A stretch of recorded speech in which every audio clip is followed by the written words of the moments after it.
Les puissances de 10. Un film qui traite des dimensions relatives dans l'univers et de l'effet causé par l'adjonction d'un zéro.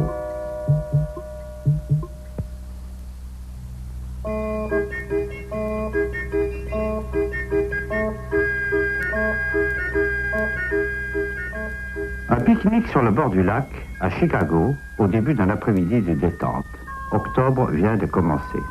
Cette première scène a 1 mètre de large et nous l'observons à une distance d'1 mètre. Maintenant, toutes les 10 secondes, nous multiplions par 10 la distance d'observation et notre champ de vision est aussi 10 fois plus large. Ce carré a 10 mètres de côté et dans 10 secondes, le prochain carré sera 10 fois plus grand. 100 mètres de large, un athlète peut parcourir cette distance en 10 secondes. Les tribunes aux vives couleurs sont celles d'un stade de football. Ce carré a 1 kilomètre de côté. Ces 1000 mètres peuvent être parcourus en 10 secondes par une voiture de course. 10 puissance 4 mètres, soit 10 kilomètres. Un avion supersonique peut parcourir cette distance en 10 secondes. 10 puissance 5 mètres. Un satellite sur orbite parcourt cette distance en 10 secondes. De longues traînées de nuages, c'est le temps qu'il fait aujourd'hui dans cette région. 10 puissance 6, un chiffre 1 suivi de 6 zéros, 1 million de mètres. Nous apercevons maintenant la Terre dans sa totalité. 1 minute vient de s'écouler depuis le début de notre voyage. La Terre diminue en s'éloignant, mais toutes ces étoiles sont si lointaines qu'elles semblent immobiles. Une ligne se trace à la véritable vitesse de la lumière. En 1 seconde, elle barre la moitié de l'orbite inclinée de la Lune.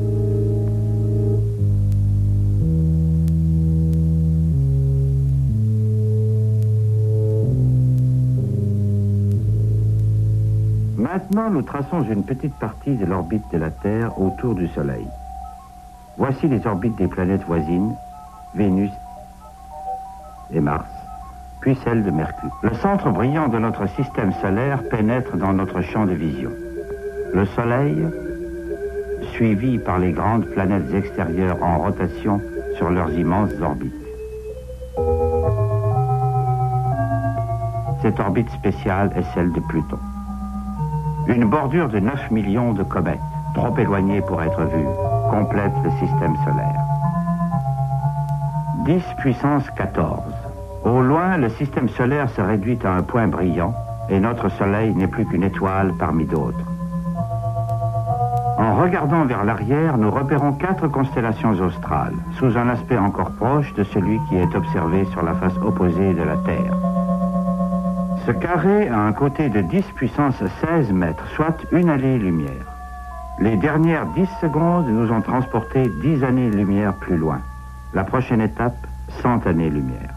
Maintenant, notre perspective se modifie si rapidement que même les étoiles les plus éloignées vont sembler converger.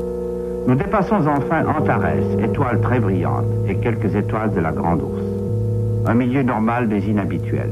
Des étoiles et des nuages de gaz nous entourent à mesure que nous traversons la Voie lactée. Des pas de géants nous entraînent aux limites de notre galaxie et en nous éloignant, nous commençons à observer la grande spirale plate qui nous fait face. L'heure et la trajectoire que nous avons choisie pour quitter Chicago nous ont conduits hors de la galaxie, selon un parcours à peu près perpendiculaire à son disque. Les 2 petites galaxies satellites de la nôtre sont les nuages de Magellan. 10 puissance 22, 1 million d'années-lumière. Des groupes de galaxies nous présentent un niveau nouveau de structure. Les points brillants ne sont plus des étoiles isolées, mais des galaxies avec des myriades d'étoiles. Nous dépassons le grand groupe de galaxies de la Vierge, parmi de nombreuses autres. Nous avons parcouru 100 millions d'années-lumière. Nous approchons les limites des observations terrestres. Une pause, et nous allons commencer le voyage de retour. Cette scène déserte avec des galaxies qui semblent des grains de poussière, tel est l'aspect de la majeure partie de l'univers. La richesse de notre propre environnement fait exception. Le retour jusqu'au pique-nique sur le bord du lac sera accéléré. La distance par rapport à la Terre sera réduite de 10 fois toutes les 2 secondes. Dans chaque intervalle de 2 secondes, nous parcourrons 90% de la distance qui nous sépare de la Terre. Remarquons l'alternance de grande activité et d'inaction relative, selon un rythme qui se poursuivra jusqu'à notre prochain objectif, un proton dans le noyau d'un atome de carbone, sous la peau de la main du pique-niqueur endormi.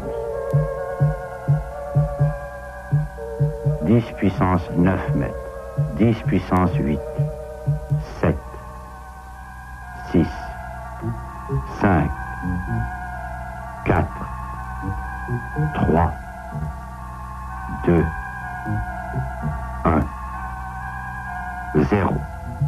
Nous sommes revenus à notre point de départ et nous ralentissons notre mouvement après avoir atteint 1 mètre. Maintenant, nous allons réduire la distance qui nous sépare de notre destination finale au rythme de 90% toutes les 10 secondes. Chaque pas sera beaucoup plus petit que le précédent. À 10 puissance moins 2, 1 centième de mètre ou 1 centimètre, nous nous approchons de la surface de la main. Dans quelques secondes, nous allons pénétrer sous la peau, en traversant les diverses couches, depuis les cellules mortes les plus extérieures jusqu'à l'intérieur d'un minuscule vaisseau sanguin. Les couches de la peau disparaissent tour à tour. Une couche extérieure de cellules, le collagène fibreux. Le capillaire contient des globules rouges et un lymphocyte. Nous pénétrons dans ce globule blanc. Parmi d'autres organites vitaux de la cellule, nous apercevons la paroi poreuse qui entoure son noyau. L'intérieur du noyau porte l'hérédité de l'homme dans la chaîne pelotonnée de l'ADN. En nous rapprochant, nous atteignons la double hélice elle-même, une molécule comme une longue échelle tordue dont les barreaux formés de paires de bases répètent par 2 fois les mots de notre puissant code génétique. À l'échelle atomique, l'interaction forme-mouvement devient plus visible. Nous nous intéressons à un groupe très courant comprenant 3 atomes d'hydrogène liés à un atome de carbone. 4 électrons forment la couche extérieure du carbone. Ils apparaissent comme un essaim de points clignotants. À 10 puissance moins 10 mètres, nous nous retrouvons parmi ces électrons extérieurs. Maintenant, nous parvenons aux 2 électrons internes. Alors que nous nous approchons du centre d'attraction de l'atome, nous pouvons observer un vaste espace interne. Voici enfin le noyau de carbone, si dense et si petit. Ce noyau de carbone contient 6 protons et 6 neutrons. Nous sommes maintenant dans le domaine des entités universelles. Il y a des protons et des neutrons dans tout noyau, des électrons dans tout atome, des atomes liés dans toute molécule, et cela jusqu'à la galaxie la plus éloignée. Un proton isolé remplit notre champ de vision. Nous sommes à la limite de notre compréhension actuelle. S'agirait-il des quarks en interaction forte? Notre voyage nous a conduits à travers 40 puissances de 10. Si notre champ actuel représente une unité, lorsque nous observions simultanément de nombreux amas de galaxies, nous étions à 10 puissance 40. Un chiffre 1 suivi de 40 zéros.